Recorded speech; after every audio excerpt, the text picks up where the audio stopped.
तो चलिए स्टूडेंट्स, हम कुछ बचे हुए क्वेश्चंस बेस्ड ऑन रिलेशंस उन पर बात करते हैं। और आप जानते हैं कि क्वेश्चन नंबर 11 तक मैं प्रीवियस लेक्चर में कर चुका हूं और अब हम क्वेश्चन नंबर 12 से बात करेंगे, ठीक है। और ये क्वेश्चन है ना, लगभग क्वेश्चन नंबर 11 जो प्रीवियस लेक्चर का लास्ट क्वेश्चन था उसी के जैसा क्वेश्चन है। आप पढ़ें, क्वेश्चन क्या कहता है, let R be the relation on this. तो रिलेशन की जो मैपिंग दी हुई है वो ऑन सेट ए है, ऑन सेट ए। और जो सेट ए है हमारे पास वो क्या दिया हुआ है, x belongs to integer such that x जो है वो 0 से बड़ा है और स्मॉलर देन 10 है ना। एक एक स्टेप पढ़ते जाते हैं, लिखते जाते हैं। अच्छा सर, इसकी जो सेट बिल्डर फॉर्म है ना, हम इस सेट को एक बार रोस्टर फॉर्म में बना लेते हैं। x कौन है, इंटीजर। x कौन है, इंटीजर। 0 से स्टार्ट करके 10 तक, तो 0 1 2 3 4 5 6 7 8 9 और एक 10। तो सेट ए के अंदर 11 एलिमेंट्स आ रहे हैं, 1 से लेकर 10 तक 10 और एक ये 11 एलिमेंट्स, ठीक है। और एक रिलेशन दिया हुआ है। रिलेशन क्या है sir,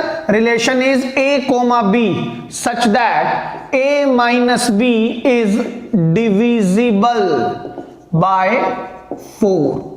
a comma b such that a minus b क्या हो, डिविजिबल बाय 4 हो। क्या कहता है, शो करके दिखाओ r is an equivalence relation. मतलब ये एक ऐसा रिलेशन हो जो रिफ्लेक्सिव भी हो, सिमेट्रिक भी हो, ट्रांजिटिव भी हो। और हमें एक और बात कही है, also write all elements related to 4। मतलब सभी एलिमेंट्स लिखने हैं जिनका रिलेशन 4 के साथ बनता है ना। या हम ये भी कह सकते हैं इसकी हमें इक्विवेलेंस क्लास लिख के दिखानी है। क्लियर हो रही है आपको ये बात। तो चलिए स्टार्ट करते हैं। सबसे पहले सॉल्यूशन में हम रिफ्लेक्सिव लेंगे, राइट। रिफ्लेक्सिव रिलेशन चेक करते हैं।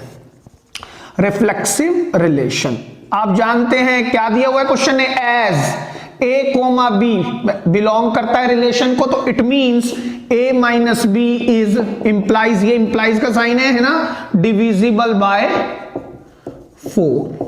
हम ये लिख सकते हैं बट या फोर, बट करके लिख दे, but for reflexive relation, but for reflexive relation हम क्या जानते हैं, a is always B equal to b, क्योंकि एक मिरर इमेज की तरह काम करता है, रिफ्लेक्शन है ना, a और b दोनों इक्वल होते हैं। तो therefore we can say a comma a क्या बिलोंग करेगा रिलेशन को, या हम ऐसे लिख देते हैं for a comma a, meaning a minus a है ना, a माइनस a क्या इक्वल किसके आएगा, 0 के, and it is divisible by 4 होगा ना। ये बात समझ में आ रही है, मैंने क्या लिखने की कोशिश की। देखिए क्वेश्चन ने कहा अगर a कोमा b बिलोंग करता है इस रिलेशन के अंदर तो उसकी डेफिनेशन है a minus be divisible by 4 होगा। अब मैं ये कह रहा हूं, मेरे को अगर रिफ्लेक्सिव चेक करना है तो a कोमा b अलग अलग नहीं होते, a और b इक्वल होते हैं, और a और b अगर इक्वल होते हैं तो b को मैं a से रिप्लेस कर सकता हूं। तो मैं इस पर देख रहा हूं, तो इसका मतलब ये हुआ कि a माइनस a क्या निकल के आएगा, 0, and it is divisible by 4। तो hence it is reflexive, it is a reflexive relation. Clear है ये बात, आप इसको टिक करेंगे, ठीक है। अब हम बात करते हैं सिमेट्रिक की। सिमेट्रिक रिलेशन क्या कहता है, देखिए ध्यान से, इफ या as a comma b belong करता है रिलेशन को, तो इस बात का फर्दर मतलब ये हुआ, इंप्लाइज क्या करता है ये, a minus b is divisible by 4 है ना। या फिर सर हमने है ना क्लास 11th में प्रिंसिपल ऑफ मैथमेटिकल इंडक्शन में पढ़ा हुआ है कि मैं इसको ऐसे भी लिख सकता हूं 4 टाइम्स d है ना। याद करो लास्ट लेक्चर का लास्ट क्वेश्चन, उसमें हमने क्या किया था, उसमें दिया था मल्टीपल ऑफ 4। बेटा चाहे मल्टीपल हो चाहे डिविजिबल हो, बात एक ही होती है ना। क्योंकि अगर कोई नंबर 4 का मल्टीपल नहीं है तो वो 4 से कटेगा भी नहीं, वो 4 का डिविजिबल भी नहीं होगा। तो मैंने उस क्वेश्चन में 4m लिख दिया था, मल्टीपल बोला था, इस बार 4d लिख दिया, फर्क कुछ नहीं पड़ता। क्लियर है ये बात। चलिए आगे बात करते हैं। अब हमें किसके लिए बात करनी है, 4 इसका उल्टा है ना, इसका मतलब क्या होता है, उल्टा पुल्टा, b comma a, for b comma a। तो इसका हम क्या देख रहे हैं, b माइनस a, मतलब b माइनस a क्या हो जाए, 4 का मल्टीपल हो जाए है ना। फॉर b कोमा a, भाई a कोमा b है तो a माइनस b 4 का मल्टीपल है। अब मुझे b माइनस a के लिए देखना है, लेकिन मुझे कैसे देखना है, मुझे गिवन कंडीशन का यूज करना है। ये बात मेरी गिवन है, ये बात तो गिवन है, इसके लिए चेक करना है। तो इसके लिए चेक करने के लिए हम क्या करेंगे, b माइनस a को कुछ इस तरह से बनाने की कोशिश करते हैं। मैं अगर नेगेटिव कॉमन ले लूं तो ये क्या बनेगा, a माइनस बी, और नेगेटिव कॉमन लेने की वजह से a माइनस बी किसके इक्वल है, 4d के, है ना। यहां पर आप इसको फर्स्ट इक्वेशन बोल सकते हो और यहां लिख सकते हो फ्रॉम इक्वेशन फर्स्ट, आप ऐसे भी लिख सकते हो भाई, फर्स्ट इक्वेशन फर्स्ट। ये बात। अब सर इसको 4 का मल्टीपल तो नहीं है सर, ये नेगेटिव 4 का मल्टीपल है, तो आप याद करो फिर से प्रिंसिपल ऑफ मैथमेटिकल इंडक्शन, हम इस तरह से लिखते थे। तो यस, जो भी क्वांटिटी आएगी वो 4 की मल्टीपल होगी, नेगेटिव पॉजिटिव से मतलब नहीं है, 4 का मल्टीपल होगा, तो therefore it is a symmetric relation. Clear हो रही है आपको ये बात भी, ठीक है। तो ये बात होगी। अब हम बात करते हैं last and the most important transitive. ये हमारा फैक्टर होगा किसका, इक्विवेलेंस रिलेशन होगा या नहीं। तो हम सबसे पहले क्या करते हैं, एज या एज गिवन होता है ना ये a कोमा b, तो बिलोंग करता है रिलेशन को। तो इस बात का मतलब ये हुआ a minus B is divisible by 4, and एक और b कोमा c बिलोंग करता है रिलेशन को, मतलब b minus c is divisible by 4। अगर मैं इसको भी इसी तरह से नोटेशन दे दूं, मतलब 4 टाइम्स d नहीं लेते, d1 ले लेते हैं इस बार, ठीक है। और यहां पर क्या है, b minus c is equal to 4 times d2। ये दोनों बातें गिवन है, ये दोनों हो चुका। तो मुझे किसके लिए चेक करना है, फॉर a कोमा c, है ना। a कोमा c का मतलब हुआ मुझे a माइनस c के लिए चेक करना है ना। मेरे को इसके लिए चेक करना है using these two given condition. तो मैं कैसे चेक करूंगा सर, a माइनस c, देखो ध्यान से, हमने लास्ट क्वेश्चन में भी यही एल्गोरिथम लगाया था। a माइनस c में मैं b को माइनस कर देता हूं और b को ही ऐड कर देता हूं, और एक काम करता हूं, मैं इसको पेयर बनाता हूं a माइनस b और b माइनस c की तरह से। तो a माइनस b प्लस लगाएंगे b माइनस c, तो ये a माइनस बी क्या है सर, 4 टाइम्स d1, और ये क्या है 4 टाइम्स d2, तो 4 कॉमन आएगा, अंदर बचेगा d1 प्लस d2। तो सर जो भी आएगा d1 plus d2 is the multiple of 4, तो देयरफॉर इट इज ट्रांजिटिव, है ना। ये क्या होगा, ट्रांजिटिव होगा। और आप यहां ये भी लिख सकते हैं, तो therefore a minus c is divisible by 4, और उसके बाद आप फाइनल ये लाइन लिख सकते हैं, hence it is a transitive relation. तो therefore it is an equivalence relation. तो ये किस तरह का रिलेशन हो गया सर, इक्विवेलेंस रिलेशन होगा ना, इक्विवेलेंस रिलेशन। इक्विवेलेंस रिलेशन याद है आपको, क्या बताया था मैंने, इक्विवेलेंस रिलेशन में अगर ये इक्विवेलेंस रिलेशन है, अगर कोई रिलेशन इक्विवेलेंस रिलेशन है, तो जितने भी सेट के अंदर एलिमेंट आ रहे हैं, अगर मैं उनकी अलग अलग इक्विवेलेंस क्लास निकालूंगा ना, तो उसमें कुछ इंटरसेक्शन नहीं होगा, कोई इंटरसेक्शन नहीं होगा। हाँ, दे आर कुछ सेट्स इक्वल सेट्स आएंगे, तो उसी को हम क्या बोलते हैं, पार्टीशन ऑफ सेट्स या म्यूचुअली डिसजॉइंट सेट्स, है ना। और अगर मैं उन सभी सेट्स का क्या करूंगा, यूनियन, तो that will give me my given set, that is a. Clear है बात। तो ये तो बात हो गई इक्विवेलेंस रिलेशन की। अब हमें क्या देखना है कि elements that are related to 4, तो उसको करने का भी तरीका हमने लास्ट क्वेश्चन में डिस्कस किया था। कैसे करेंगे, देखिए लिख लें आप इसको पहले एक बार। देखिए अब हम क्या करेंगे सर, सबसे पहले बेटा आप ये चीज दोबारा लिखेंगे, जब भी आपको एलिमेंट्स रिलेटेड टू 4 लिखना है ना, तो आप दोबारा लिख लें, जिससे कि आपको कोई कंफ्यूजन ना रहे। और उसके बाद जो मैंने आपको क्या तरीका बताया था, आपके पास जो भी रिलेशन है ना, रिलेशन में मुझे आर तो दिया है, ये रिलेशन है मेरा, ये तो बेसिकली इंप्लाइड रिलेशन है, ये दिया हुआ है, लेकिन मुझे वो एलिमेंट निकालने जो 4 से रिलेट करते हो। तो अब मैं इस रिलेशन को 4 से रिप्लेस करूंगा, और लिखने का तरीका यही होता है। और यहां पर इन दोनों एलिमेंट में से कोई भी एक एलिमेंट को भी मैं 4 से रिप्लेस कर देता हूं, कोई भी एक एलिमेंट जो सा आपको मन करे, वटेवर आप जो चाहे वो रिप्लेस करें, लेकिन एक को ही रिप्लेस करना है, क्योंकि 4 से बचे हुए बाकी एलिमेंट मुझे चेक करने हैं। तो अगर मैंने a को रिप्लेस किया, तो यहां भी a से 4 minus b is divisible by 4। Clear हो रही है आपको ये बात। अब सर हम क्या करेंगे, देखो देख के बताओ, अगर मैंने यहां पर 4 ही रहने दिया, तो सर ये मेरे पास कौन सी फॉर्म है, सेट बिल्डर। इसको रोस्टर फॉर्म में कन्वर्ट करना है, तो सेट लिखना है मुझे। b की जगह पर क्या क्या ले सकता हूं मैं, देखो आप बताओ मेरे को, b की जगह पर क्या क्या एलिमेंट लूं जिससे कि जो भी मैं लूं ये डेफिनेशन को सेटिस्फाई करे। अगर मैं b को 0 ले लूं, 0 ले सकता हूं, हाँ 0 ले सकता हूं। सर नेगेटिव नहीं ले सकता क्योंकि b जो है, a और b जो है वो बिलोंग करते हैं सेट a से ही, तो 4 तो सेट a को बिलोंग करता है ना, हाँ करता है, तो b भी आप सेट a से ही लेंगे। तो सबसे पहला एलिमेंट 0 रखो, 4,0, तो मतलब 4 - 0 is divisible by 4। Yes sir correct है, तो 0 is the related element to this 4। Clear है, आगे बढ़ते हैं। 1 रखो, 4 - 1 3, नहीं 4 से नहीं कटेगा। 4 - 2 2 आएगा, 2 डिवाइड बाय 4 नहीं होगा। 3 नहीं रख सकते, 4 रख सकते हैं। 4 - 4 0, 0 is divisible by 4। Yes sir बिल्कुल ठीक है। अच्छा 5 रख सकते हैं, 4 - 5 नहीं, 6 रख सकते हैं नहीं, 7 रख सकते हैं नहीं, 8 रख सकते हैं। 4 - 8 -4 is divisible by 4। Yes sir बिल्कुल करेक्ट। बेटा प्लस माइनस का लफड़ा नहीं है यहाँ पे, आपको सिर्फ 4 से कटना चाहिए, वो पूरी तरह एब्सोल्यूट नंबर देना चाहिए उसको। क्लियर है, यानी विदाउट वो बेसिकली जब कटे तो हमें एक इंटीजर दे, what I mean to say. ठीक है, तो 9 रख सकते हैं नहीं, 10 रख सकते हैं नहीं, तो दिस इज योर आंसर, ये आपका फाइनल आंसर हुआ। ठीक है, अगर मैं फर्दर बात करता हूं ना इस पर्टिकुलर इक्विवेलेंस क्लास से हमें क्या मिल रहा है, तो मैं ये जानता हूं इससे रिलेशन बनेगा, इस 4 से इन तीनों एलिमेंट्स का रिलेशन बनेगा। तो जो ऑर्डर पेयर होंगे ना वो 4,0 या 4,4 या 4,8 या फिर सर 0,4 भी तो हो सकता है ना। 4,4 सर एक ही बार लिखा जाएगा, रिपीटिशन अलाउड नहीं होती। 8,4 ठीक है, तो ये मैं आपको एक बात बताने की कोशिश कर रहा हूं, यहीं से आपकी ग्रेजुएशन की पढ़ाई स्टार्ट होगी कि इक्विवेलेंस क्लास को आप फर्दर किस वे में लिख सकते हैं। दूसरी बात सर ये 0,4 8,4 कैसे आ गया, आप जानते हैं ये इक्विवेलेंस रिलेशन है, तो सिमेट्रिकल तो होगा ना बेटा।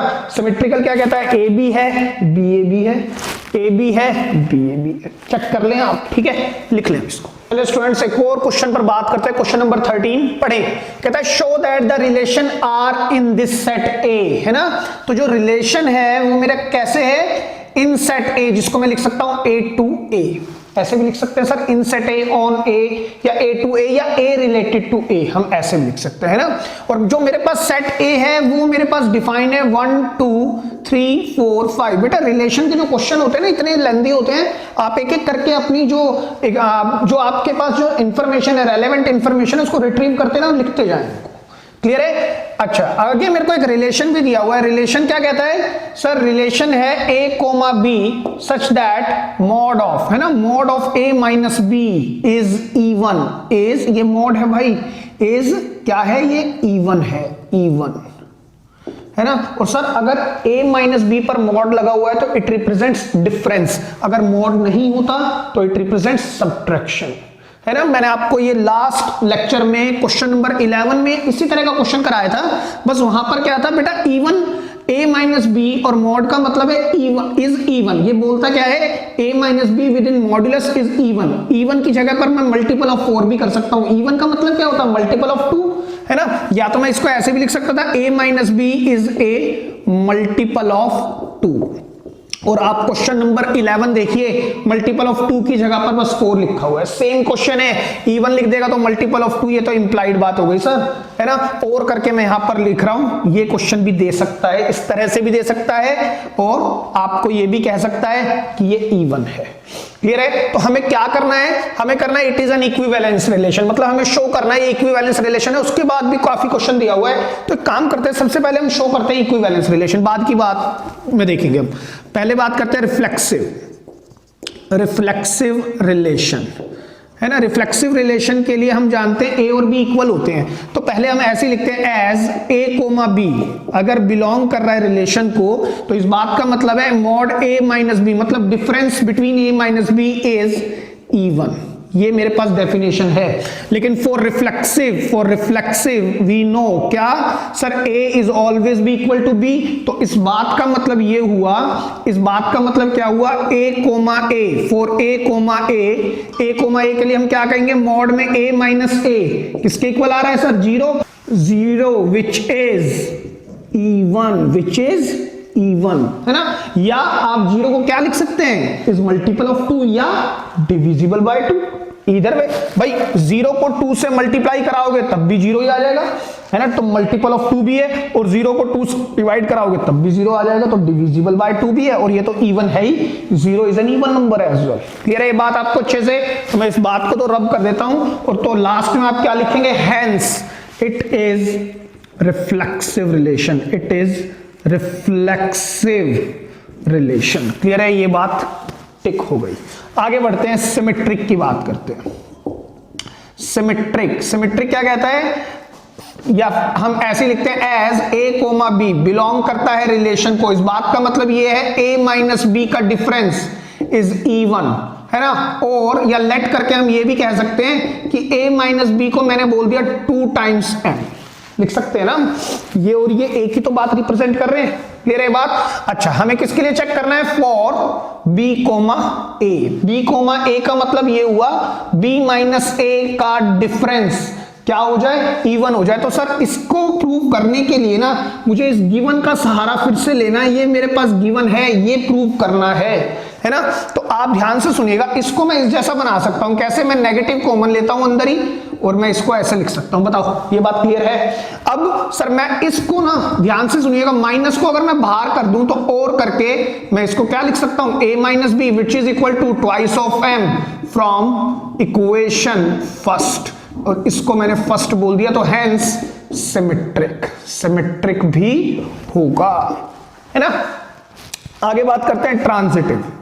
ट्रांजिटिव में कितनी कंडीशन गिवन दे देता है सर, 2, है ना। ट्रांजिटिव कैसे करना है हमारे को, as A comma B belong करता है रिलेशन को, इस बात का मतलब है A minus B is even, and B comma C belong करता है रिलेशन को, तो B minus C is even. Difference between है, डिफरेंस बी माइनस सी का, डिफरेंस का मतलब ही मॉड हो गया, अगर मॉड नहीं है तो सब्ट्रैक्शन है। क्लियर है? ठीक है, तो इसको मैं लेट कर लेता हूं फिर से, a minus B is equal to twice of m1, और इसको मैं लेट कर लेता हूं b minus C is equal to twice of m2। तो मुझे किसके लिए प्रूव करना है, for a comma C. a comma C का मतलब ये हुआ मॉड के अंदर a माइनस सी, इस पर काम करना है मुझे, ये प्रूव करके दिखाना है, ये भी क्या होगा, ये भी इवन होगा, मतलब 2 का मल्टीपल होगा। तो इसको मैं कैसे प्रूव करूंगा, by using these 2 given conditions, है ना।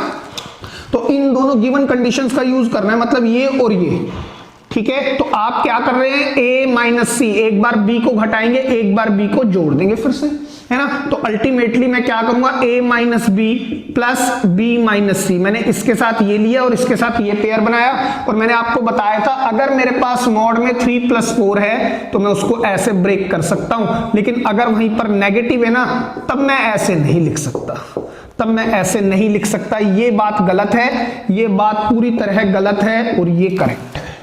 तो मैं इसके बीच में देखो, मेरे को ऐसे दिखता है, ये बीच में क्या है, प्लस, तो फर्दर मैं इसको ब्रेक कर सकता हूं इस तरह से, और ये क्या है, twice of m1 plus twice of m2 will be equal to twice of m1 plus m2, hence it is also, it is even, और देयरफॉर ट्रांजिटिव, ट्रांजिटिव भी होगा। क्लियर है? और सर एक बात और, मैं देख रहा हूं कि हर जगह यही एल्गोरिदम लगे जा रहा है, हर जगह पर यही लगेगा क्या, नहीं। ये तो मैंने कुछ सेट ऑफ क्वेश्चन एक जैसे उठाए हैं जहां पर आप देख रहे हैं एक ही तरह से लग रहा है, लेकिन बेटा ये तो डिपेंड करता है, ये आपके ऑब्जर्वेशंस और आपके माइंड पर डिपेंड करता है कि आप क्या कर रहे हैं उस समय पे।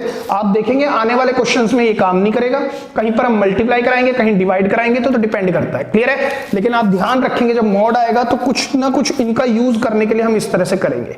तो ये ट्रांजिटिव भी होगा, तो आप फाइनल क्या कहेंगे, hence it is an equivalence relation. तो ये कौन सा रिलेशन हो गया सर, इक्विवेलेंस रिलेशन। क्लियर है? अब आप एक काम करें, पहले इसको लिख लें, फिर हम आधा क्वेश्चन जो बचा हुआ है उसको पढ़ते हैं और उसको सॉल्व करने की कोशिश करते हैं। लिख लें आप इसको।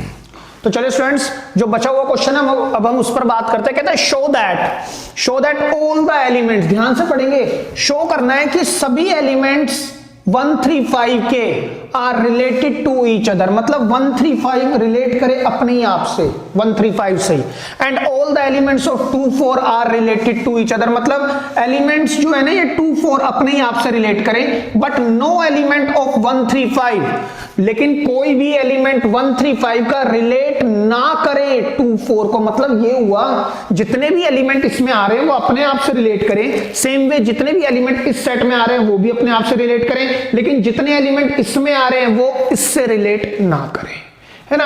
बेटा कुछ नहीं है, क्वेश्चन को घुमा के दे रखा है और कुछ नहीं है। देखिए मैं आपको बताने की कोशिश करता हूं, एक बात समझते हैं इसको करेंगे कैसे, है ना भाई। देखो मैं कहता हूं 135 is related to each other, या 135 are related to each other, है ना। तो इस बात का मतलब ये हुआ 135 अगर रिलेट करता है अपने ही आप को, तो 1 रिलेट करता है 1 को, या 1 रिलेट करता है 3 को, या 1 रिलेट करता है 5 को, या आपने कहा 3 रिलेट करता है 1 को, 3 रिलेट करता है 3 को, या 3 रिलेट करता है 5 को, है ना। ये मुझे कह रहा है कि ये रिलेशन अपने ही आपको रिलेट करें, लेकिन जो मेरे रिलेशन की डेफिनेशन है वो तो ये है सर। तो इस बात का मतलब ये है कि मैं ऐसे लिखता हूं ना a कोमा b बिलोंग करता है रिलेशन को, या मैं ये भी तो लिख सकता हूं और a रिलेट करता है b को, मतलब ये एलिमेंट इससे रिलेशन रखता है, किससे, b से, मतलब a और b में आपस में कोई ना कोई रिश्ता है, क्योंकि ये रिलेशन को बिलोंग कर रहा है। लेकिन रिश्ता कैसा है, जब मैं उनका डिफरेंस लूं तो वो इवन आ जाए, मतलब सारी चीजें सेटिस्फाई होनी चाहिए। तो हम करेंगे कैसे, इसको लिखने का प्रोसीजर क्या होगा, देखिए मैं आपको बताने की कोशिश करता हूं। सबसे पहले आप क्या करेंगे कि सर सबसे पहले हम यहां पे 135 के लिए चेक करेंगे, फॉर 135 क्लियर है। आप लेट करेंगे, लेट सभी एलिमेंट, ये जो स्मॉल a है किसको, इस यानी कि मुझे a माइनस बी इवन लेना है, तो मुझे a भी चाहिए और b भी चाहिए, a और b चाहिए, तो मैंने कहा लेट a बिलोंग करता है 135 को, एंड जो b भी बिलोंग करते हैं किसको, सेट को सर 135 को। a और b दोनों एलिमेंट यहीं से निकल के आते हैं, इसी सेट से, a के एलिमेंट भी यहां से निकल के आएंगे, b के एलिमेंट भी यहीं से निकल के आते हैं।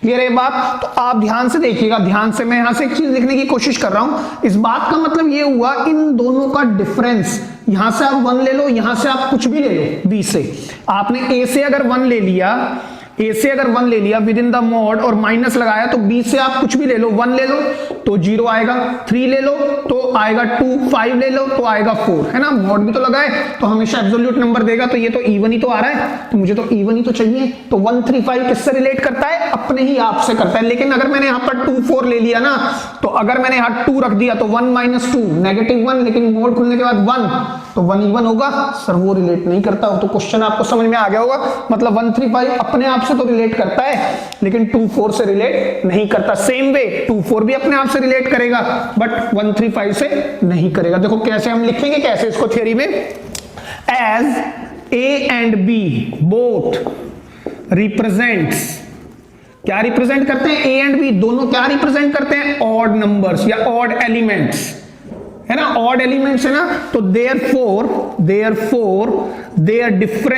There difference will be even always, होगा ना इवन। तो therefore we can say all the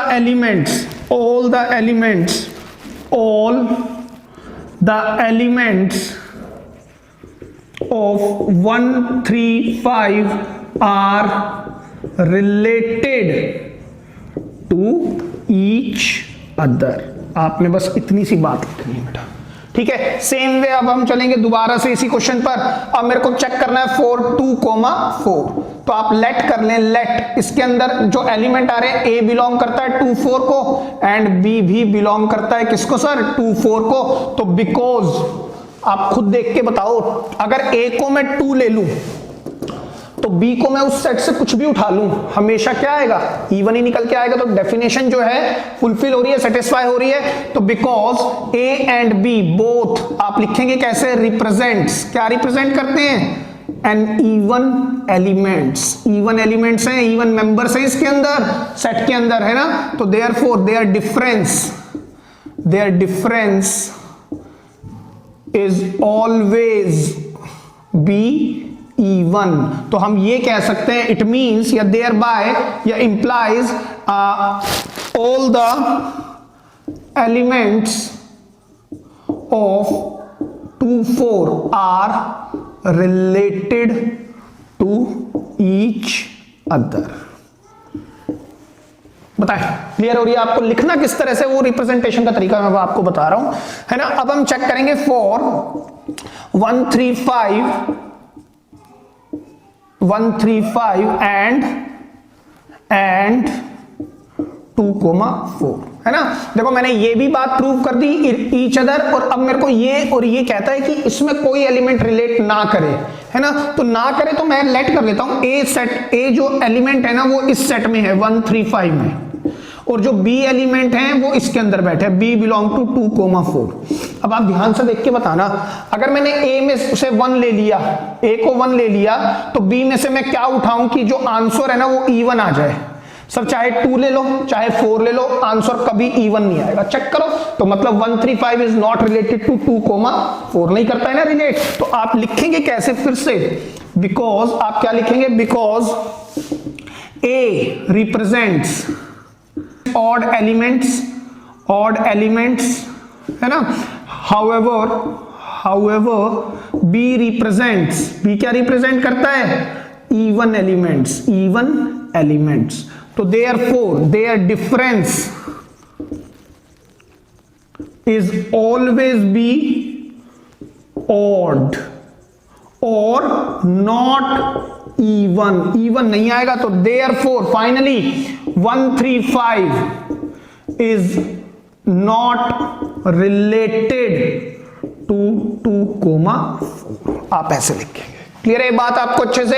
अच्छा सर एक बात हो रही है, ये बात हमें समझ तो आ गई, लेकिन अगर और अच्छे से समझना चाहे तो बेटा कोई दिक्कत नहीं है, आप एक काम करें, ये 1 2 3 4 5 है ना, इसकी आप इक्विवेलेंस क्लास बना ले। क्यों बना ले? क्योंकि ये तो इक्विवेलेंस रिलेशन था। अगर मैं इसकी इक्विवेलेंस क्लास बनाता हूं, या एक काम करते हैं, इक्विवेलेंस क्लास को भी छोड़ो, आप इस सेट को ना रोस्टर फॉर्म में लिखने की कोशिश करो। देखो मैं यहां लिखवाता हूं, ध्यान से देखने की कोशिश करिएगा। जो रिलेशन है बताना उसमें क्या क्या आएगा। अगर मैंने ए को 1 ले लिया तो दूसरा एलिमेंट क्या होगा कि इवन आ जाए। 1 के साथ में क्या रखूं, दूसरा एलिमेंट इसी में से रखना है। अगर मैंने a को 1 लिया तो b को मैं क्या ले सकता हूं, 1 ले सकता हूं ना, क्योंकि 1 - 1 0 विच इज डिविजिबल या विच इज एन इवन, है ना। a 1 को 1 1 तो इवन आएगा। आगे चलो 1 2 ले सकता हूं, नहीं सर। 1 3 ले सकता हूं, 1 3 भी नहीं सर। 1 के साथ मैं 4 भी नहीं ले सकता, तो 1 के साथ अब 5 ले सकता हूं। चेक करो, 1 के साथ क्या तो 1 ले सकता हूं, 1 के साथ 2 नहीं ले सकता, 1 के साथ 3 भी लिया जा सकता है, तो 1 के साथ 3 भी लिखें सर। ठीक है, ये बात समझ आ गई होगी। अब बात करते हैं, अगर मैंने यहां 2 रख दिया तो 2 के साथ 1 तो सर वो इवन नहीं देगा। 2 के साथ 2, हाँ सर वो लिया जा सकता है, तो 2 के साथ 2 रखेंगे या 2 के साथ 4 रखेंगे ना, 5 रख सकते। तो अब 3 की बारी आई, 3 के साथ 1 ले सकते हैं, 3 के साथ 3 भी ले सकते हैं, और 3 के साथ 5 भी ले सकते हैं। इसी तरह से अगर मैं 4 की बात करूं तो 4 के साथ 2 और 4 ही लिया जा सकता है। अगर मैं 5 की बात करूं तो 1 लिया जा सकता है। 5 के साथ हम क्या रख सकते हैं, 1, 5 के साथ 1, 5 के साथ 3 एंड 5 के साथ 5। ये मेरे पास रोस्टर फॉर्म बनेगी इस क्वेश्चन की। अब आप चेक करना, 1 जो है ना, ये वाला 1 या तो 1 के साथ रिलेशन बना रहा है, या 3 के साथ, या 5 के साथ। ऐसे यहां पर देख लो, 3 भी 1 3 5 के साथ, 5 भी 1 3 5 के साथ, मतलब 1 3 5 अपने साथ रिलेशन बना रहे हैं। और 2 4 चेक करना, सर 2 के साथ बना रहा है या 4 के साथ बना रहा है, 4 2 के साथ बना रहा है या 4 के साथ बना रहा है, मतलब 1 3 5 is making relation with itself, same way 2 4 is making relation with itself, however 1 3 5 is not making relation with 2 4, तो hence it is proved। Clear है बात? अब आप लिख लो इसको।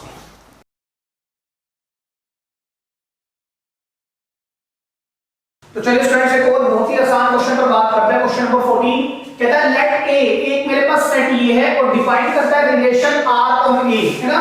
तो रिलेशन जो जा रहा है ऑन ए पर है ना। जो रिलेशन के अंदर जितने भी एलिमेंट आएंगे वो ए से आएंगे, ए सेट से। तो ए सेट जो है मेरे पास वो भी गिवन है सर। ए मेरे पास क्या गिवन है, 0 1 2 3 एंड 4। और एक बात गिवन भी है, as R is an equivalence relation on A, मतलब रिलेशन इक्विवेलेंस है, मतलब रिफ्लेक्सिव सिमेट्रिक ट्रांजिटिव तो है। हमें प्रूव नहीं करना, कहता है ये बात तो गिवन है। Find the distinct equivalence classes of R. तो बेटा आप तो ये जानते हो इस तरह के क्वेश्चन, ये तो पार्ट किया है हमने प्रीवियस क्वेश्चंस में, आराम से निकाल सकते हो। सर ये क्वेश्चन आ कितने मार्क्स का सकता है? मैक्सिमम 1 नंबर, उससे ज्यादा क्वेश्चन नहीं बनता है, ठीक है। तो आप कैसे निकालेंगे इक्विवेलेंस क्लासेस ऑफ आर? सबसे पहले आप हर एक एलिमेंट की इक्विवेलेंस क्लास निकालेंगे। पहले 0 यहां लिखेंगे, फिर यहां लिखेंगे 1, फिर यहां लिखेंगे 2, फिर यहां लिखेंगे क्या 3, और फिर क्या लिखेंगे 4। बस इतना सा काम आपने करना है। और उसके बाद आपको 0 के बाद 0 किस से रिलेट कर रहा है उसका एक सेट बनेगा। 0 रिलेट करता है खुद 0 से, और 0 रिलेट करता है 4 से। बस 1 किससे रिलेट करता है? 1 से और 3 से। चेक करो 1 से और 3 से। 2 किससे रिलेट करता है? 2 से, 2 सिर्फ 2 से ही रिलेट करता है, 2 एक ही एलिमेंट आएगा। 3 किससे रिलेट करता है? 1 3, 3 किससे रिलेट करता है? 1 3, और 4 किससे रिलेट करता है सर? 0 4। तो आप एक बात ध्यान से देखो, इन सभी सेट्स में ना कोई भी इंटरसेक्शन नहीं है। अगर किन्हीं भी मैं 2 अलग-अलग सेट्स की बात करता हूं तो देखिए ध्यान से, इसमें और इसमें कोई कॉमन नहीं है, इसमें और इसमें कुछ कॉमन नहीं है, इसमें और इसमें कुछ कॉमन नहीं है, इसमें और इसमें कुछ भी कॉमन नहीं है। लेकिन sir there are certain sets that are equal sets. जैसे 0 4 और ये इक्वल सेट है, 1 3 ये दोनों भी इक्वल सेट है ना। कुछ सेट इक्वल हैं बट उनमें कुछ इंटरसेक्शन नहीं है, तो इन्हीं को हम क्या बोलते हैं? Partition of sets. क्लियर है बात? जो मैंने आपको बार-बार बता रहा हूं, यही आपका मेन पार्ट है जो आपने ग्रेजुएशन में पढ़ना है, ठीक है, आफ्टर 12। अब सर अगर मैं इन सब इक्विवेलेंस क्लास का यूनियन ले लूं ना, लेकिन देखिए एक बार यूनियन क्या आएगा सर? 0 आएगा, 4 आएगा, 1 आएगा, 3 आएगा और 2 आएगा, और 1 3 आ चुका, 0 4 वो भी आ चुका। रिपीटिशन नाम की चीज not allowed and it is a given set ए। यही तो हमें प्रूव करना था। चेक करो गिवन सेट ए ये 0 1 2 3 4। क्लियर है? हालांकि ये हमें प्रूव नहीं करना था, बेसिकली ये आपका आगे का पार्ट जो आप प्रूव किया करेंगे, बट आपको तो फिलहाल यही काम करना था। तो इतना आसान क्वेश्चन सर, हाँ एक ही नंबर का क्वेश्चन। क्लियर है? लिख रहे हैं। तो चलिए स्टूडेंट्स एक और बेहतरीन क्वेश्चन पर बात करते हैं। कहता है show that the relation R in the set A, है ना। रिलेशन क्या दिया हुआ है? इन द सेट ए, इन ए या ए टू ए, हम ऐसे भी लिख सकते हैं। आगे क्या कहता है? Of all the books in a library of college, है ना। सेट ए जो है ना, सेट ए जो है वो क्या है?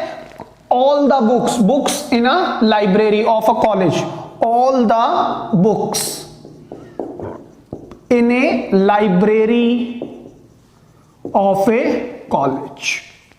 एक कॉलेज की लाइब्रेरी में जितनी भी बुक्स है ना, उस सब को सेट ए रिप्रेजेंट करता है। अब ऑब्वियस सी बात है सर, इसको रोस्टर फॉर्म में लिखना मुश्किल है ना, बुक ही इतनी होंगी, कैसे लिख सकते हैं टेबुलर फॉर्मेट में? तो जरूरी नहीं है, आप ऐसे ही रहने दें।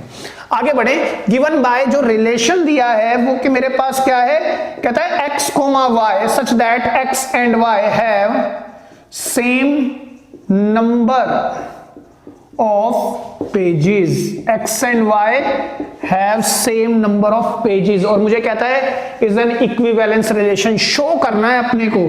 तो शो करने के लिए वही चीज फिर से सर रिफ्लेक्सिव सबसे पहले चेक करेंगे हम, है ना। तो देखिए करेंगे कैसे, इस तरह के क्वेश्चन काफी पूछता रहता है। सेम नंबर ऑफ पेजेस या सेम नंबर ऑफ साइड्स, अगर ट्राइंगल में बात करेगा, जैसे हम अगला क्वेश्चन लेंगे बेस्ड ऑन ट्राइंगल, उससे समझेंगे। फिलहाल हम इसी पर बात करते हैं। तो देखिए x and y have same number of pages, तो हमारे पास एज मैं जानता हूं x, y बिलोंग करता है रिलेशन को, तो इस बात का मतलब है x and y have same number of pages, है ना। लेकिन for reflexive we know because x is always B equal to y, तो x या 4x, we can say x and x has same number of pages, होगा ना, ये same number of pages होगा। Sir ऐसा कैसे? अब आप खुद सोचो ना, जो जितनी भी बुक्स हैं, अगर मैं एक बुक की बात करता हूं, अगर एक बुक में 40 पेज हैं तो अपने आप उसी बुक में तो 40 ही होंगे ना भाई। अगर जो मैंने बुक पिक की उसमें 40 पेज हैं तो उस बुक में वाक्य में 40 ही तो होंगे, तो वो तो रिलेशन बनाएगा ही, सिमेट्रिक और रिफ्लेक्सिव तो ये होगा ही। तो therefore we can say x, x belong करेगा रिलेशन को। क्लियर है बात आपको? तो hence it is reflexive, clear है बेटा?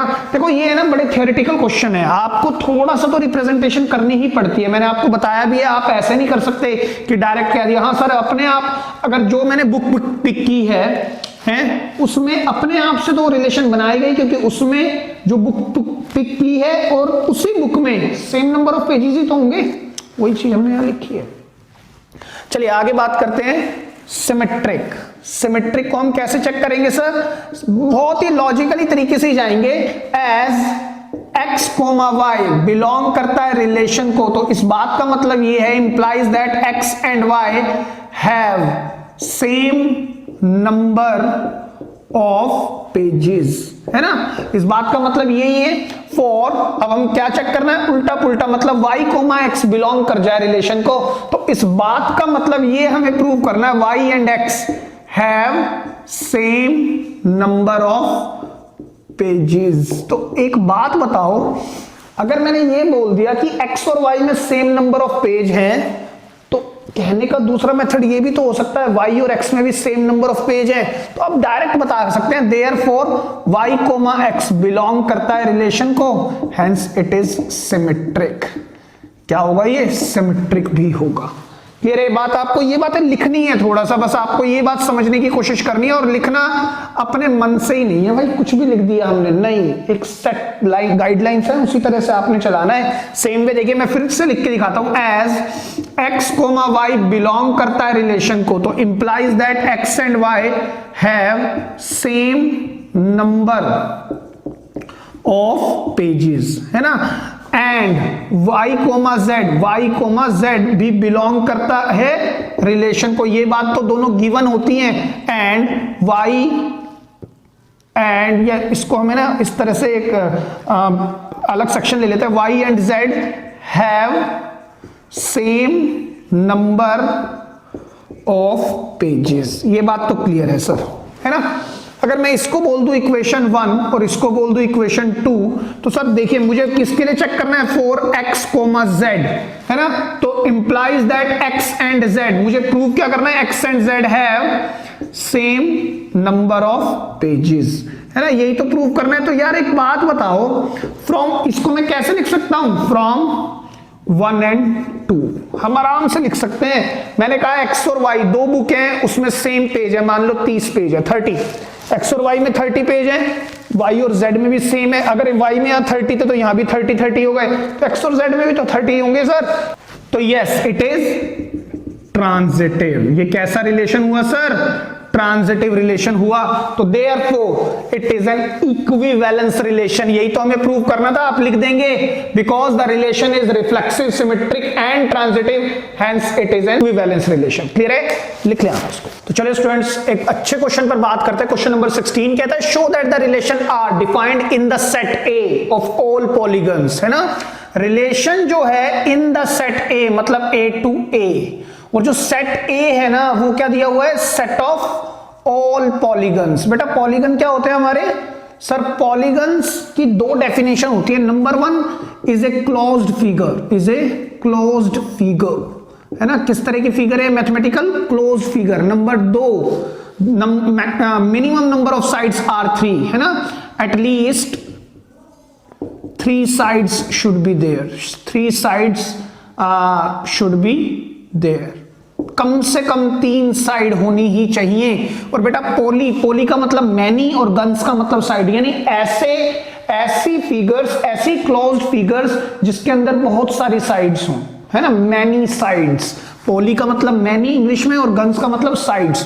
तो ऐसी क्लोज्ड फिगर या ऐसे क्लोज्ड फिगर्स ही बोलेंगे मैथ्स में, तो ऐसे क्लोज्ड फिगर जिसकी कम से कम 3 साइड हो, क्लोज्ड होना चाहिए। एक आप क्लोज नहीं कर सकते, 2 आप अभी क्लोज नहीं कर सकते, 3 पहला क्लोज फिगर बनेगा ट्रायंगल, कम से कम 3 साइड चाहिए, है ना? उससे आगे जाएंगे तो कोई क्वाड्रिलेटरल हो सकता है पेंटागन हो सकता है, इसी तरह से हेक्सागन भी हो सकता है सर, हेक्सागन भी हो सकता है, राइट? जिसकी कितनी साइड होती है सर?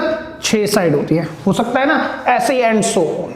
तो बहुत सारी साइड्स वाली हमारे को फिगर्स चाहिए जो कि क्लोज्ड फिगर होनी चाहिए, उसको हम पॉलीगन बोलते हैं। ये बात तो क्लियर हो गई होगी, ठीक है।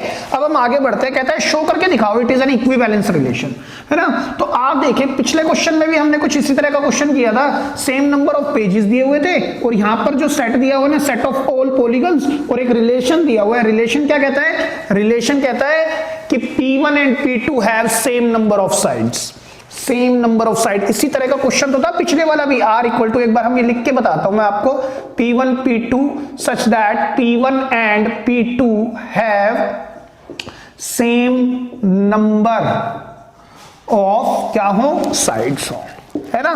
पिछले क्वेश्चन में सेम नंबर ऑफ पेजेस पर क्वेश्चन था, यहां ट्राइंगल वगैरह से रिलेटेड क्वेश्चन है, पॉलीगन से रिलेटेड क्वेश्चन है, तो ये क्वेश्चन किस पर जा रहा है? सेम नंबर ऑफ साइड्स या सेम नंबर ऑफ एंगल्स पर भी आ सकता है क्वेश्चन। क्लियर है बात? आप ध्यान रखें, इस पे एक तरह के क्वेश्चन चल रहे हैं, लगभग पिछला क्वेश्चन और ये क्वेश्चन लगभग रिलेट कर रहे हैं एक दूसरे को। तो हमें क्या प्रूव करना है? It is an equivalence relation. सबसे पहले हमें ये प्रूव करना है इक्विवेलेंस है। तो हम फिर से स्टार्ट करते हैं रिफ्लेक्सिव से। रिफ्लेक्सिव क्या कहता है? रिफ्लेक्सिव से पहले हम देखते हैं बिकॉज या as P1 and P2, as P1, P2 belong करता है रिलेशन को। इस बात का मतलब ये हुआ कि P1 and P2 have same number of sides, है ना। और अब हमें किसके लिए देखना है? For reflexive. रिफ्लेक्सिव क्या कहता है बेटा? P1 और P2 शुड बी इक्वल, ये दोनों सेम होने चाहिए। तो फॉर हम क्या चेक करेंगे? P1, P1, है ना। अगर मैं इसको अब यहां पर रख दूं, अगर मैं P1 P2 की अगर ये डेफिनेशन है और P1 को यहां रख दूं, तो therefore P1 and P1 has same number of sides. होंगी ना या नहीं होंगी बताएं आप? अगर मैंने कहा P1 और P2 कौन है? दो क्लोज्ड फिगर हैं, दो पॉलीगन हैं जिनके सेम नंबर ऑफ साइड है। ये हो सकता है दो पॉलीगन है जिनकी सेम नंबर ऑफ साइड है, तो सर वो रिफ्लेक्सिव तो होगा ही होगा। कैसे होगा? चेक करो। अगर ये P1 ट्रायंगल है तो ये भी ट्रायंगल है, ट्रायंगल की सेम नंबर ऑफ साइड होती है। अगर ये क्वाड्रिलेटरल है तो ये भी क्वाड्रिलेटरल है, तो इन दोनों की भी सेम साइड होगी। अगर ये पॉलीगन पेंटागन है तो ये भी पेंटागन है, सेम नंबर ऑफ साइड। तो therefore we can say P1, P1 belong करेगा रिलेशन को, तो hence it is a reflexive one. तो रिफ्लेक्सिव तो हो गया सर ये। क्लियर है? आगे बढ़ते हैं। अब हम बात करते हैं सिमेट्रिक के। सिमेट्रिक क्या कहता है बेटा? सिमेट्रिक कहता है कि एज P1, P2 बिलोंग करता है रिलेशन को, तो therefore P1 and P2 have same number of sides. अब मुझे किसके लिए चेक करना है सर? इसके उल्टे के लिए, मतलब उल्टा मतलब P2, P1, है ना। इसके लिए हमें चेक करना है। तो इसकी जो डेफिनेशन, अगर मैं इसको यहां रखता हूं P1 P2 के लिए ये है, अगर मैं इसको घुमा देता हूं तो ये भी तो घूम जाएगी। P2 and P1 have same number of sides. होगी या नहीं होगी बताएं? तो देयरफॉर वी कैन से P2, P1 भी बिलोंग करेगा रिलेशन को, तो hence sir it is a symmetric one as well. Clear हो रही है आपको बात? सेम तरीके से चल रहे हैं, कुछ खास फर्क नहीं है, उसी तरह से हमने चलाना है। ट्रांजिटिव की बात करते हैं। ट्रांजिटिव क्या कहता है? एज P1, P2 बिलोंग करता है रिलेशन को, तो implies that P1 and P2 have same number of sides, है ना। और इसी को बोलते हैं आप फर्स्ट। एंड करके लिखेंगे एज P2, P3 भी बिलोंग करता है रिलेशन को, तो इंप्लाइज दैट अगर मैं P2, P3 यहां लगता हूं तो P2 and P3 have same number of क्या? साइड्स। तो आप इसको बोले सेकंड इक्वेशन। तो अब हमें चेक करना है फॉर P1, P3, तो from equation first and second, या from first and second, equation नहीं है ना ये तो स्टेटमेंट है सर। तो from first and second statement what we can say P1 and P3 have same number of pages. ये सर नंबर ऑफ पेजेस नहीं है सर, ये तो साइड्स वाला क्वेश्चन है ना। पिछले वाले क्वेश्चन से रिलेट नहीं करना है इसको, वहां पेजेस था, यहां पर P1 और P3 पॉलीगन को रिप्रेजेंट कर रहे हैं, तो उनकी भी सेम नंबर ऑफ साइड है। तो देयरफॉर इट इज ट्रांजिटिव। ये कैसा, ये क्या होगा रिलेशन, ट्रांजिटिव भी होगा। तो there because this relation is reflexive, symmetric and transitive, hence it is an equivalence relation. ये बात आप लिख सकते हैं आराम से, ठीक है। अब मेरे को एक चीज और दी हुई है उसने, उस पर भी बात करते, पहले आप इसको लिख लें अच्छे से, फिर मैं रब करके इस पर बात करता हूं। लिख लें आप। देखिए भाई, बहुत ही अच्छा क्वेश्चन दिया हुआ है, अच्छा घुमा के दिया हुआ है। ये एनसीईआरटी का ही क्वेश्चन है आपका। कहता है what is the set of all elements in set A. What is the set in A होना चाहिए यार, इन ए। देखो, what is the set of all elements in A, यानी कि set of elements in A क्या क्या होंगे जो रिलेट करेंगे राइट एंगल ट्राइंगल टी को विद साइड दिस। ध्यान से समझना मैं क्या कह रहा हूं। इसकी कोई हमारे पास ज्यादा कोई काम का नहीं है, हमें देखने ही एलिमेंट गिवन सेट के होते हैं ना भाई। यही तो कह रहा है what is the set of all elements in A. हमें कहां से देखने होते हैं एलिमेंट भी, गिवन से तो देखने होते हैं। तो सर इसका कोई बेनिफिट नहीं है, तो ऐसे ही उलझा देंगे। लिए कहता है set of elements related to right angle triangle T, set of elements related to angle right angle triangle T, set of elements related to right angle triangle T. मतलब ये हुआ हमें टी ट्राइंगल से जो रिलेशन बन रहा है वो सब एलिमेंट्स लिखने हैं। मतलब हमें ट्राइंगल टी की इक्विवेलेंस क्लास लिखनी है। तो हम लिखेंगे कैसे सर, हर बार इसी तरह तो लिख रहे हैं हम, पूरा ये सब कुछ एज इट इज लिख के इस रिलेशन को हम थोड़ा सा चेंज करेंगे और इनमें से किसी भी एक की जगह पर हम क्या ले लेते हैं सर, टी ले लेते हैं। यहां पर क्या लेंगे, T coma P2 such that, अब P1 को मैंने रिप्लेस किया T से, तो यहां पर भी T and P2 have same number of sides. अब मैंने एक वर्ड को अंडरलाइन कर रहा हूं, ध्यान से समझना है आपने, नंबर, ठीक है। अब आप मेरे को ये बताओ, इस क्वेश्चन ने लिखा है related to right angle triangle T. अब मैं अगर एंगल्स की बात करता हूं, अगर एंगल की बात करता हूं, तो एंगल का जो इस रिलेशन में नंबर ऑफ साइड को रिप्रेजेंट कर रहा है, एंगल का साइड से लेना देना क्या है सर, कोई लेना देना नहीं है। और मैं एक बात जानता हूं, चाहे वो राइट एंगल ट्राइंगल हो, चाहे कैसा भी ट्राइंगल हो, उसमें होती तो तीन ही एंगल है, सेम वे साइड भी तीन ही होती है ना। चाहे मैं राइट एंगल ट्राइंगल ले लूं, चाहे मैं कोई और ट्राइंगल ले लूं, स्केलर ले लूं, इक्विलेटर ले लूं, सब में तीन ही एंगल होते हैं और तीन ही साइड होती हैं। और एंगल की बात ही नहीं कर रहा, रिलेशन तो मेरे को साइड से बता रहा है। एक बात। दूसरी बात, अगर हम और आगे चलते हैं तो सर साइड की लेंथ भी दी हुई है। भाई बात समझें, उसने क्या कहा, साइड की जो लेंथ है ना वो है 3 4 5, 3 4 और 5।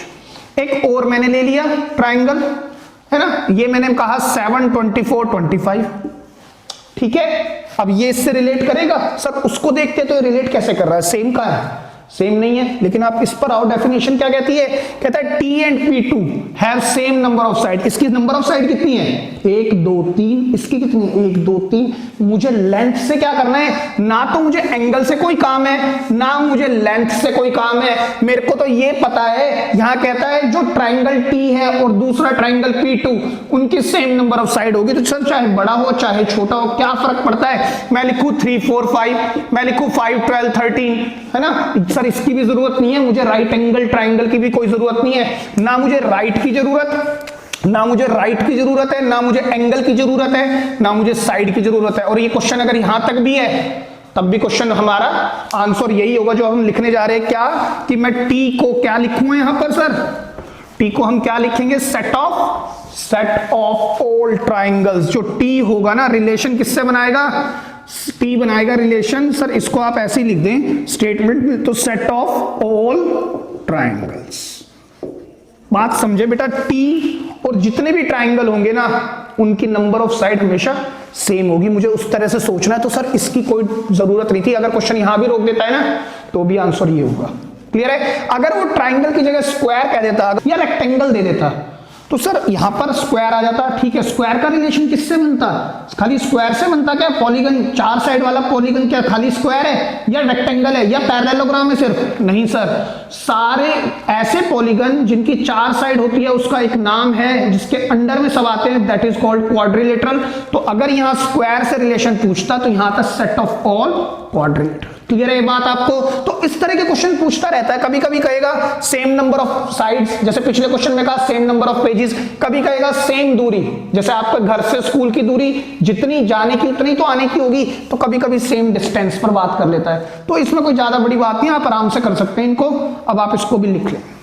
तो चलिए स्टूडेंट्स क्वेश्चन नंबर 17 पर बात करते हैं। कहता है show that the relation are defined in the set A. तो जो रिलेशन की जो मैपिंग है वो इन ए है, राइट, ऑफ ऑल ट्राइंगल्स। जो सेट ए है वो क्या दिया हुआ है sir? Set of all triangles, है ना? किस तरह का सेट है? ट्राइंगल्स का सेट है। क्लियर है बात? अच्छा सर, एक रिलेशन भी दिया हुआ है हमारे पास। जो रिलेशन है उसके अंदर जो ऑर्डर पेयर आएंगे वो इस तरह के आएंगे कि T1 और T2 की साइंस के such that T1 is congruent to T2। तो मैं इसको साइन से भी डिफाइन कर सकता हूं ना, मैथमेटिकल ही है, तो मैं कॉन्ग्रुएंट का साइन लगा सकता हूं T2, है ना? ये कॉन्ग्रुएंसी का साइन होता था 9th 10th में, आपने खूब पढ़ा हुआ है इसको। अच्छा सर एक बात और, कॉन्ग्रुएंट का मतलब क्या होता था? कॉन्ग्रुएंट मीनिंग सब कुछ सेम, बिल्कुल सेम एज इट इज, है ना?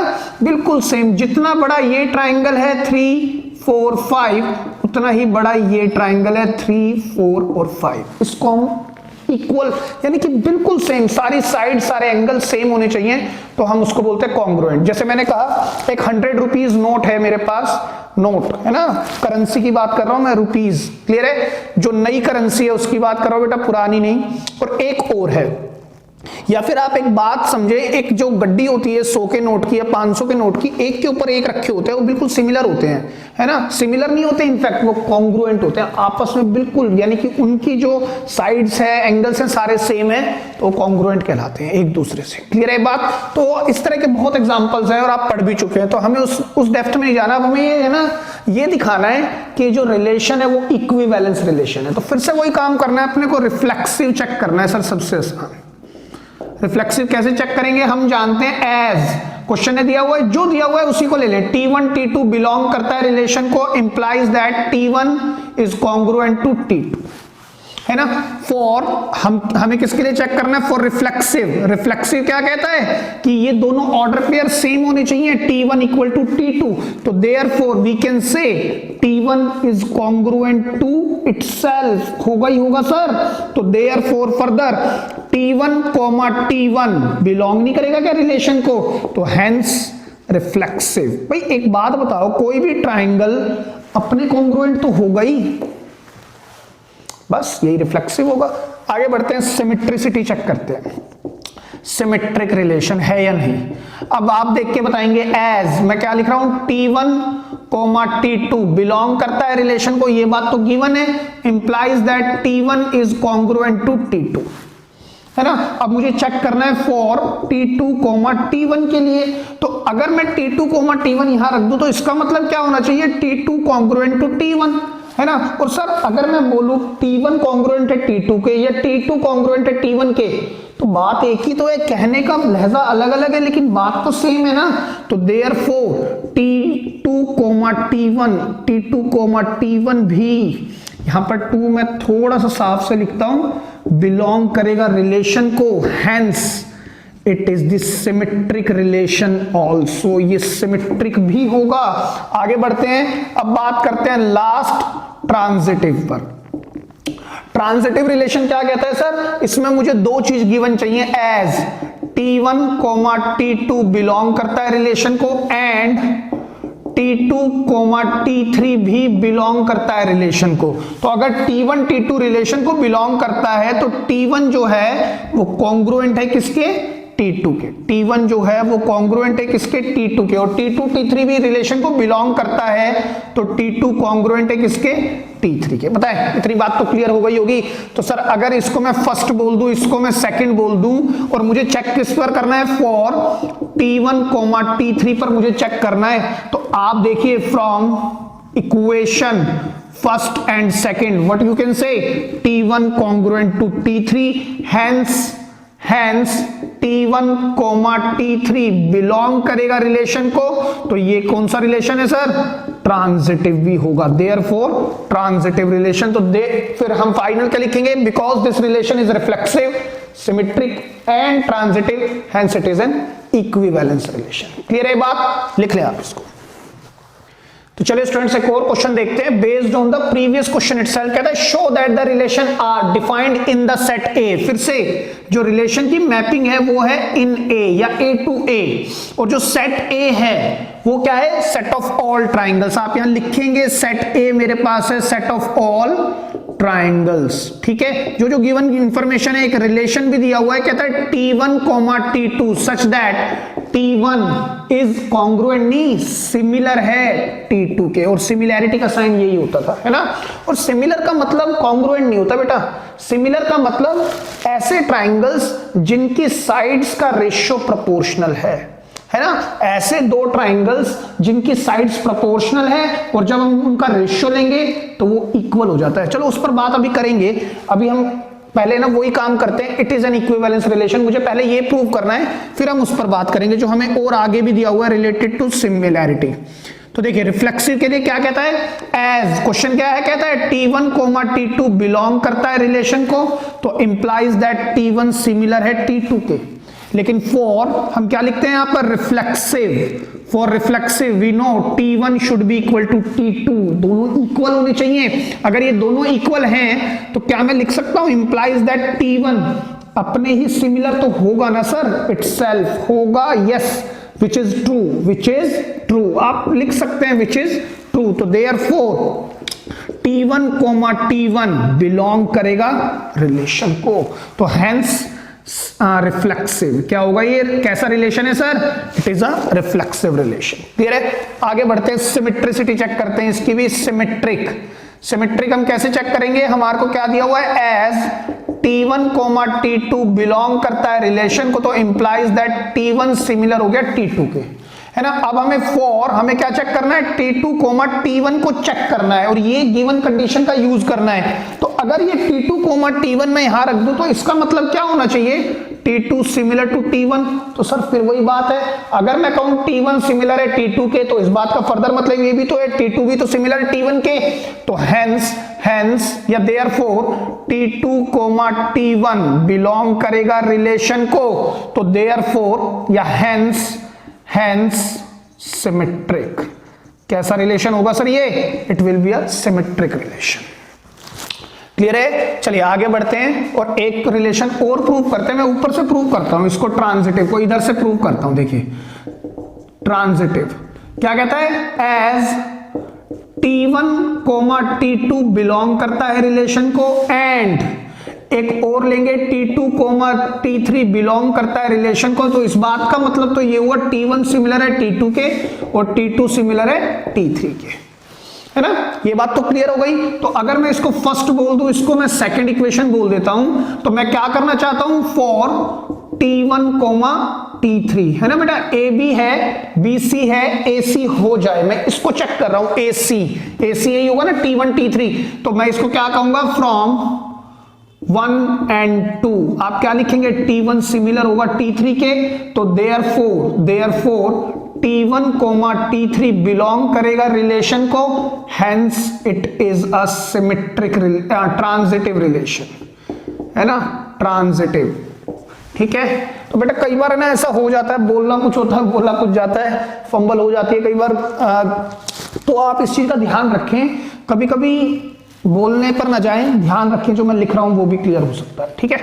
तो वाइसा वर्सा, कई बार बोलते हुए सही हो जाता है, लिखते हुए गलत हो जाता है, कई बार लिखते हुए सही हो जाता है और बोलते हुए गलत हो जाता है, तो कई बार चीजें ना फंबल हो जाती है, तो थोड़ा ध्यान रखें चीजों का। ठीक है। चलिए आगे बढ़ते हैं। अब हमें जो प्रूव करना है ना, हमें क्या प्रूव करना है, नेक्स्ट पार्ट पढ़ते हैं।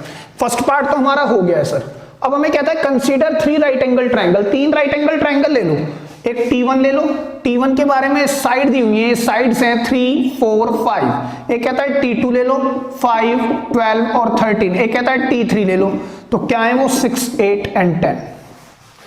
कहता है कि विच triangles among T1, T2, T3, इन तीनों में से कौन से ट्राइंगल रिलेट करते हैं। रिलेट मतलब रिलेशन को सेटिस्फाई करते हैं। रिलेशन को सेटिस्फाई करने का मतलब है कौन से 2 ट्राइंगल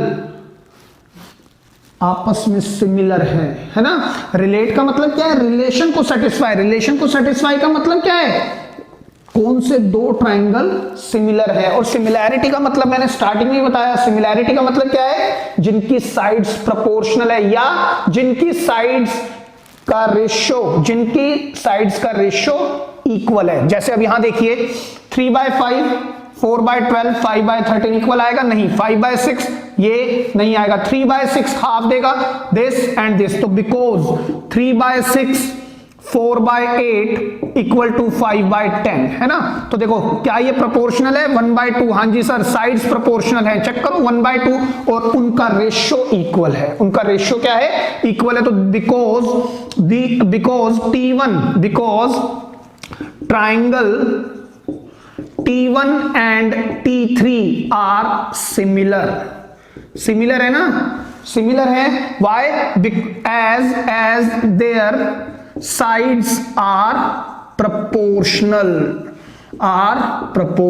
है ना। आप लिखेंगे थोड़ा सा, because T1 and T3 are similar as their sides are proportional, hence हम क्या कह सकते हैं? T1 and T3 are related to each other है ना। मतलब T1 और T3 के बीच में रिलेशन होगा, T1 और T3 के बीच में। क्लियर है बात आपको? अच्छे से लिख लें आप इसको। तो चलिए स्टूडेंट्स बात करते हैं क्वेश्चन नंबर 18 पर। कहता है let L be the set of all lines है ना, let L be the set of all lines in which plane XY plane and R be the relation in L है ना। तो जो रिलेशन है उसकी जो मैपिंग है इन L है। क्लियर है आपको ये बात? और जो L जो सेट है वो किसका है? Set of all lines. आपने सबसे पहले सारी गिवन इंफॉर्मेशन लिखनी है, lines in which plane? XY plane. ऐसा कोई फर्क नहीं पड़ता किस प्लेन में है, हमारे को सेट ऑफ ऑल लाइंस है, बस इतनी ही बात काम की है हमारी इस क्वेश्चन के अकॉर्डिंग। अब जो हमारे पास रिलेशन है वो क्या दिया हुआ है? L1, L2 such that L1 is parallel to L2। तो मैं इसको L2 मैथमेटिकल साइन के थ्रू भी दिखा सकता हूं। शो करके दिखाओ ये इक्विवेलेंस रिलेशन है। सबसे पहले इक्विवेलेंस पर ही बात करते हैं। देखिए ध्यान से समझना, अगर मैं बात करता हूं रिफ्लेक्सिव की, रिफ्लेक्सिव के लिए हम कैसे लिखेंगे sir? As L1, L2 belongs to relation, ये तो रिलेशन को बिलोंग करता है, तो देयरफॉर L1 पैरेलल होगा L2 के।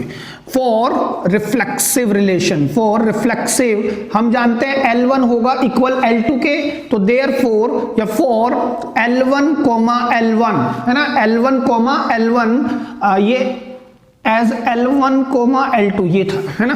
फॉर L1, L1 हम क्या चेक करेंगे कि L1, L1 किसके इक्वल होगा?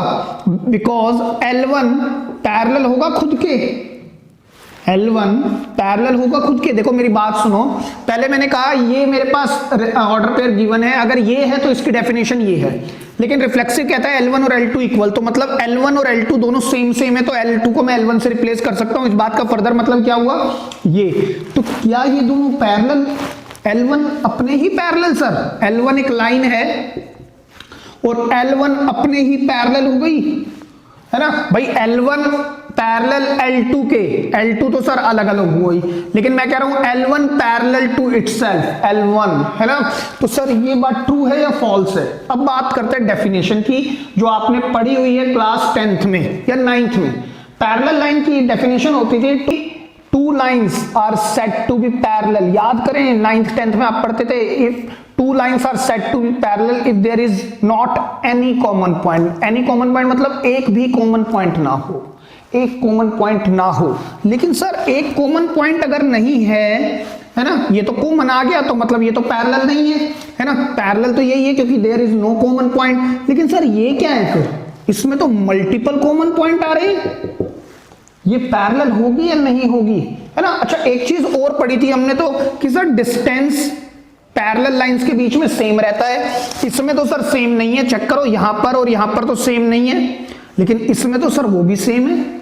तो सर ये क्या होगा भाई? बात समझे, two lines are set to be parallel if there is no common point, if there is not even a single common point है ना। और दूसरी बात ये थी उनके बीच का जो डिस्टेंस है वो सेम रहता था।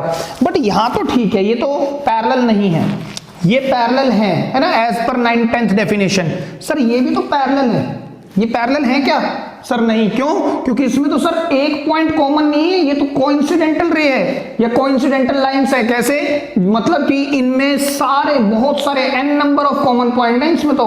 लेकिन अब आप मेरी बात ध्यान से सुनना, ऐसा लग रहा होगा सर ये तो फिर पैरेलल नहीं है, it is not parallel as per 9th या 10th। लेकिन हमने 11th में एक बात पढ़ी थी, क्या? अगर किन्हीं भी दो लाइनों का स्लोप इक्वल है, स्ट्रेट लाइंस की बात कर रहा हूं, स्लोप ऑफ लाइन L1 अगर इक्वल आ जाए स्लोप ऑफ लाइन L2 के, तो दोनों लाइनें पैरेलल होती थी, है ना। और तो अगर मैं इस वाली लाइन का स्लोप निकालता हूं, slope of line L1, slope of L1 equal होगा सर, इस तरफ से चलेंगे तो स्लोप ऑफ L1 के, तो it means L1 is parallel to itself. 11 तो ये कहती थी। और चेक करो, अभी भी मैंने आपको दूसरी बात क्या कही, दोनों के बीच का डिस्टेंस भी सेम होना चाहिए। पैरेलल की सिर्फ एक ही डेफिनेशन नहीं है कि कोई भी कॉमन पॉइंट ना हो, अगर एक भी कॉमन पॉइंट है तो वो पैरेलल नहीं है, ये तो बात ठीक है। लेकिन एक भी नहीं, यहां तो बहुत सारे n number of common point है, तो दूसरी डेफिनेशन क्या कहती है, उनके बीच का डिस्टेंस भी सेम होना चाहिए। जैसे इसके बीच का डिस्टेंस सेम है, इसके ऊपर जो लाइन ओवरलैप करेगी, जो कोइंसिडेंटल लाइन होगी, उसका भी डिस्टेंस सेम होगा। तो दूसरी डेफिनेशन क्या कहती है, डिस्टेंस सेम, तो हेंस इट इज पैरेलल। ये पैरेलल कंसीडर किया जाएगा, याद रखें ये नहीं किया जाएगा। ये भी पैरेलल है और ये भी पैरेलल है। जब ओवरलैप होगी या कोइंसिडेंटल लाइंस होंगी वो भी पैरेलल कहलाएंगी, और ये तो है ही पैरेलल, क्योंकि एक कॉमन पॉइंट तो हो, एक कॉमन पॉइंट है तब तो पैरेलल नहीं है, और अनगिनत कॉमन पॉइंट हैं तो वो पैरेलल है क्योंकि उनका डिस्टेंस सेम होगा। क्लियर है? तो hence it is true, it is true. ये बात आपको याद रखनी है भाई। ये बात क्या हो गई सर, ट्रू हो गई, तो hence it is reflexive. It is कैसा रिलेशन हो गया सर ये, it is a reflexive relation. Clear है? बात आपको अच्छे से याद रखेंगे जैसा मैंने आपको बताया है, ठीक है। अब आगे बात करते हैं, हम किस पर बात करेंगे, अब सिमेट्रिक पर।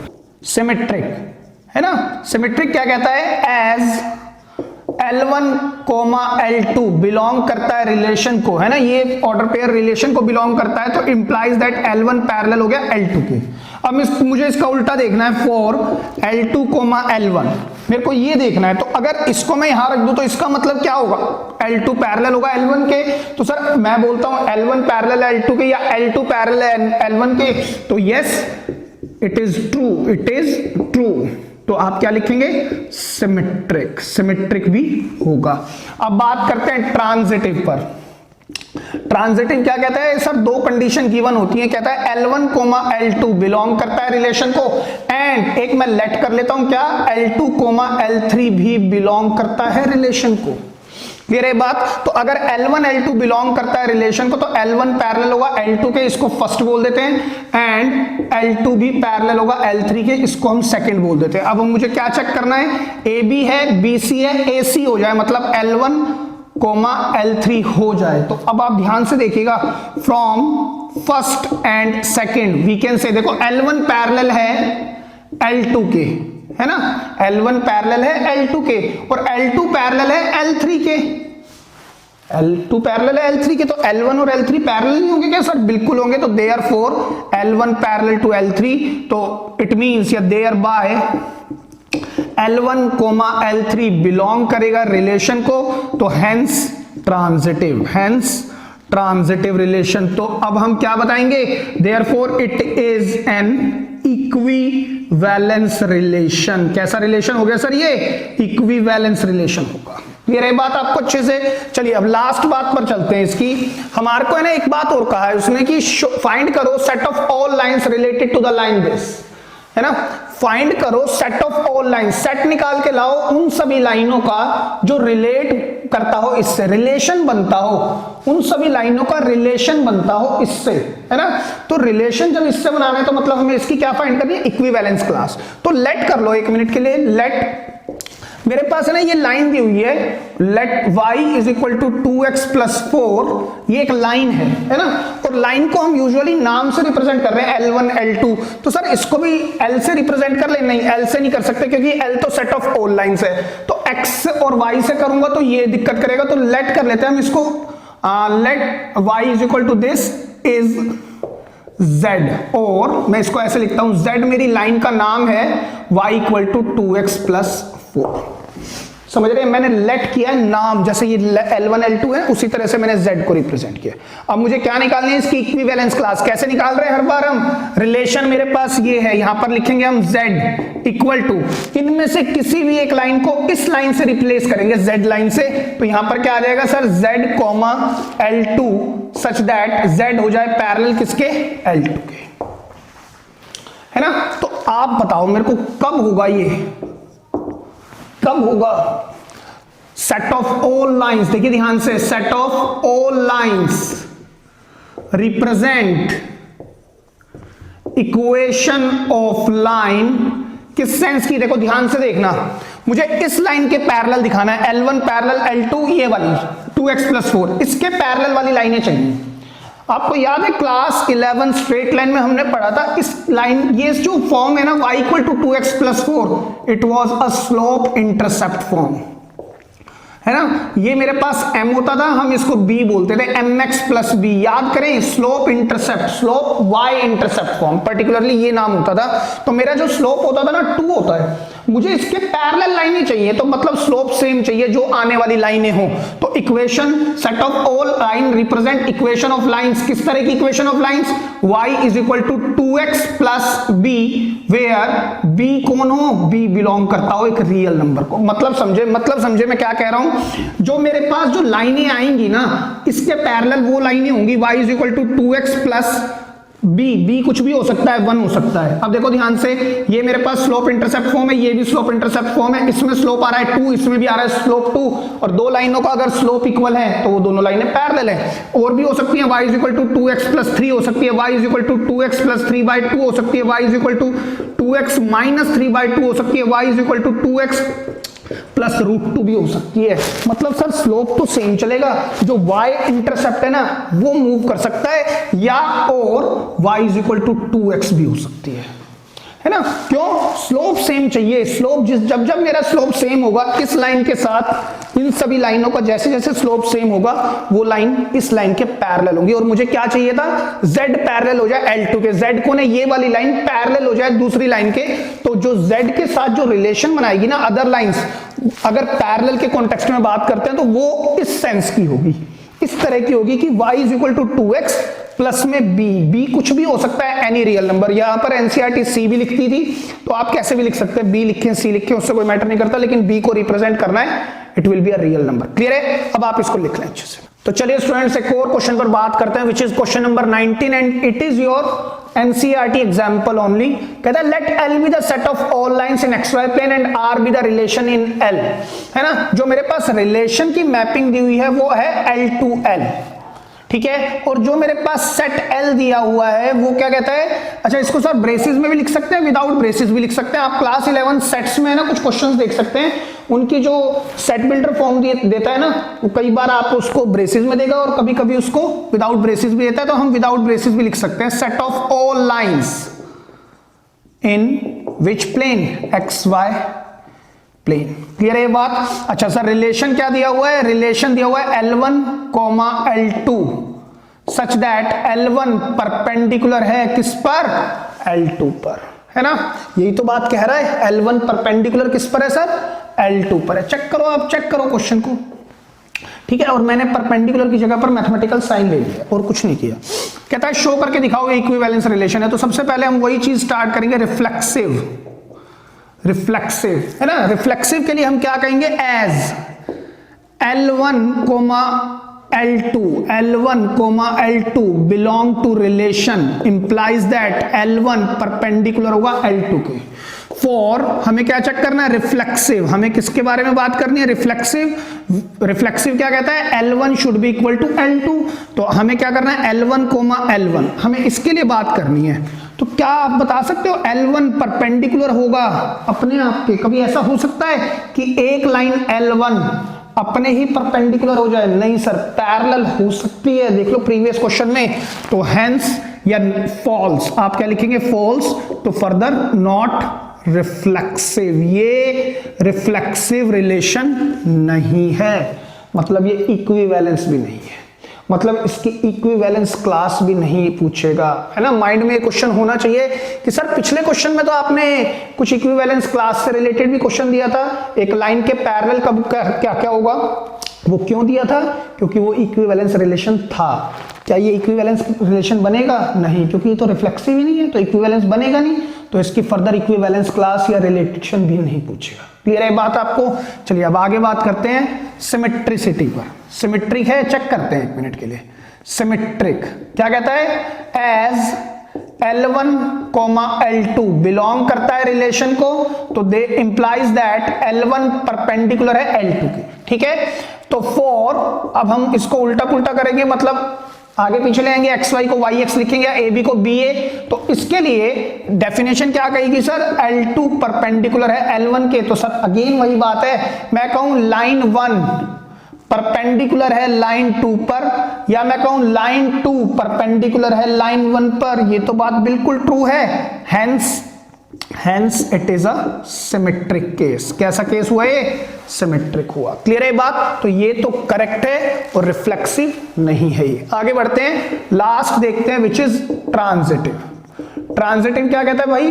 कहता है एज L1, L2 बिलोंग करता है रिलेशन को, इंप्लाइज दैट L1 परपेंडिकुलर है L2 के, एंड L2, L3 बिलोंग करता है रिलेशन को, तो इंप्लाइज दैट L2 परपेंडिकुलर हुआ L3 के, है ना। सर ये दो बात हो चुकी है, इसको फर्स्ट बोल देते हैं, इसको सेकंड बोल देते हैं, और अब हमें क्या चेक करना है? फॉर L1, L3 हमें इसके लिए चेक करना है ना भाई, AB है, BC है, AC के लिए चेक करना है हमारे को।